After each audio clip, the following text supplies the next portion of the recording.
After a testing week with European heartbreak, Arsenal have got their season back on track with a gargantuan victory at Molineux. Today we'll break down what exactly we learned, how the Arsenal title charge is developing, get a look into Arsenal's big summer transfer plan, and find out the latest team news ahead of a must-win game against Chelsea.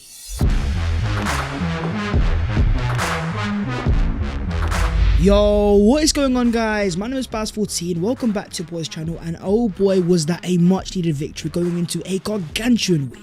So as per, don't forget to smash a like on the video if you enjoy and subscribe to the channel if you are new. Let's start off with what we learnt against Wolves. After a week of disappointment, knocked out of the Champions League quarter-finals, it was back to business at Molineux. With Arsenal winning the game 2-0 with an XG of 1.61, the defence was back at its best, holding Wolves to a 0.14 XG. We often talk about Gabriel and Saliba, and yes, they're fantastic, but let's talk about a Colts hero, a reliable figure at the back that has taken the place of a fan's favourite and is now starting to show why. That is now 6 consecutive away clean sheets for David Riya in goal, becoming the first ever Arsenal goalkeeper to do so, also becoming the second goalkeeper in Premier League history, following in the footsteps of Edwin van der Sar, who kept 7. Having signed for Arsenal 4 games into the season, Riya has now kept a total of 13 Premier League clean sheets, the most in the league, 4 clear of second place Leno. He is now 1 more clean sheet away from mathematically securing the Golden Glove, with 4 games spare. In the game itself, we dropped a 7.5 rating with 3 saves, 23 accurate passes and 4 accurate long balls. The standout moment coming in the first half, a superb save to keep the game at 0-0, tipping it onto the post. Going over to Gabriel and Saliba after the game with a massive hug. There's an idea that I don't agree with, that being that Riya has an easy job in goal, when the reality is he makes things easier. From his elite level of composure on the ball, the balls are still to stick to Mikel Arteta's plan no matter how high the pressure gets, alongside commanding his box. Every time a ball goes in, notice how assured Riya is, how cleanly he collects that ball. Despite being a goalkeeper standing at only 5'11", this is why he's starting over Aaron Ramsdale, who also fundamentally has all the skill set, but is far more likely to have lower lows. As Riya says, I never expected to be here right now. When I'm at home and I take a moment to analyse my journey, I think about everything I've achieved and everything I want to achieve. But let's talk about the game itself. A tricky fixture in general, Arsenal had 53% of the ball, entering the final third a whopping 55 times with a 3.3 expected threat created. The field tilt may show that Arsenal were dominant, with a whopping 80% in total, but we had to rely on a moment of brilliance, provided by the sharp shortly under the Trossard, dropping a 7.3 rating. 1 goal from next year of 0.07. Trossard now has 9 non-penalty league goals this season, the highest out of any winger in the league, despite starting only 13 out of 29 games this season. He's never quite going to be a guaranteed starter, nor is he seen as a superstar by Arsenal fans, but he's the ultimate 12th man to have, a player able to impact off the bench, from a false 9 to a left winger, comfortable inside the pockets playing as a number 8. A lot of people saw his goal and thought it was luck, but then you think about his goal catalogue. Trossard's ball striking has been seen all season. Go back to that game against Everton earlier in the season, the way he finishes that first time. But what about his second Arsenal goal? Scored by the captain Martin Odegaard, dropping a 7.5 rating, with 31 accurate passes and 3 key passes. Odegaard is now 3 away goals away from becoming Arsenal's highest away goal scoring midfielder in history. But I feel like his goal papered over something. The fact that he was definitely looking fatigued. Despite pressing like a machine for most of it, he was far from his excellent best. It's not a question of quality, more a question of physique. Odegaard has played the 3rd most outfield minutes out of any player in the Premier League this season, behind 2 more Arsenal players in Declan Rice and William Saliba. Even though we got over the line, I'm looking towards Mikel Arteta. When you've got a fully fit Fabio Vieira off the bench, a player you signed for £35 million, and a Emil Smith Rowe that's sharper, who dropped the man of the match at his last start, Reece Nelson, another player you've given £100,000 a week, why are you not trusting them? Especially in games that Arsenal are winning. A massive part of Arsenal's game is off the ball brilliance. The fact that we're the hardest working team in the league. To sustain that level of physicality, Mikel Arteta needs to rotate better. But with Arsenal back on track and back to winning ways, with 5 wins out of the last 6 away games, even after Liverpool beat Fulham 3-1, the Premier League table is back in Arsenal's favour. Top of the league with 74 points, clear of Liverpool in goal difference, 1 point ahead of Man City, who do have a game in hand, as they were involved in a frantic FA Cup game, which took an 84th minute Bernardo Silva winner to win them the game. And the same week they were also taken to penalties by Real Madrid, knocked out of the Champions League. With Arsenal's next game being before City's, we have a chance to go 4 points clear. Then you also look at City's remaining fixtures. Brighton away, Forest away, Wolves at home, Fulham away, Tottenham away, and West Ham at home. Games they not only struggled with last year, but also drop points in the reverse fixtures. Some will see it as copium, but it all goes to show, if with only 5 games left, your team is top of the league. They've only lost 1 league game in 2024. you have to have some level of belief. As Mikel Arteta says, now is the time to prove who you are as a team. You want to make a step forward as a team, as a club, you need to leave those weeks with wherever the outcome is. If you want to be top, there's only one way down. Moving on to Arsenal's demand.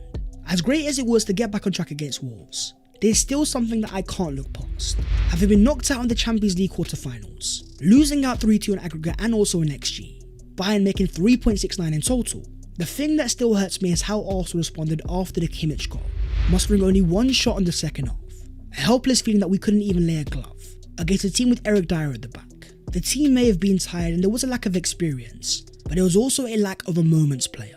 When you think about the Bukayo Saka free kick at the end, taking it quick to find Ben White, who would have been the player to take it? Did we have that Kevin De Bruyne type? A go-to moment provider? The last Arsenal player that comes to mind was Alexis Sanchez.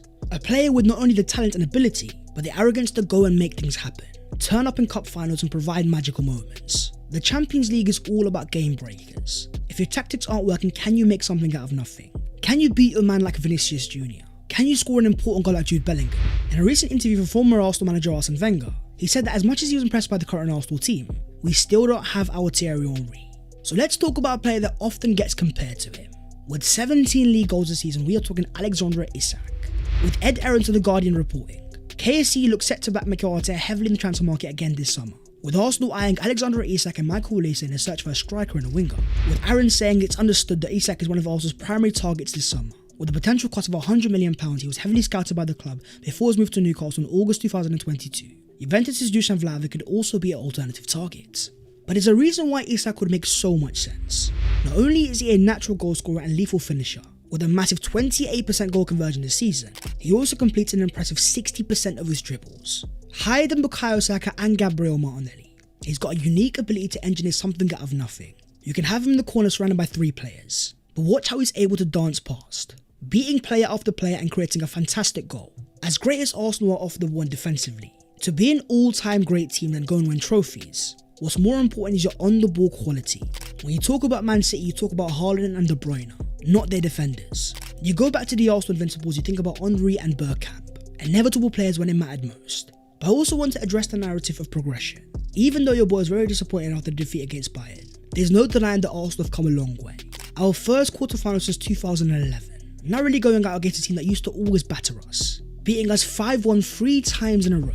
When you then look at this report from Marca, that the coaching staff at Real Madrid studied the Arsenal defending against Man City and used it at the Etihad as reference, there's no denying that Arsenal have an elite coach, but now I want to see more from our players. Take responsibility on the pitch in those moments. Mikel can't always coach the perfect game, so can you instead find something else? Let's now focus on the left-hand side now, where you've currently got Gabriel Martinelli in a bit of a dilemma.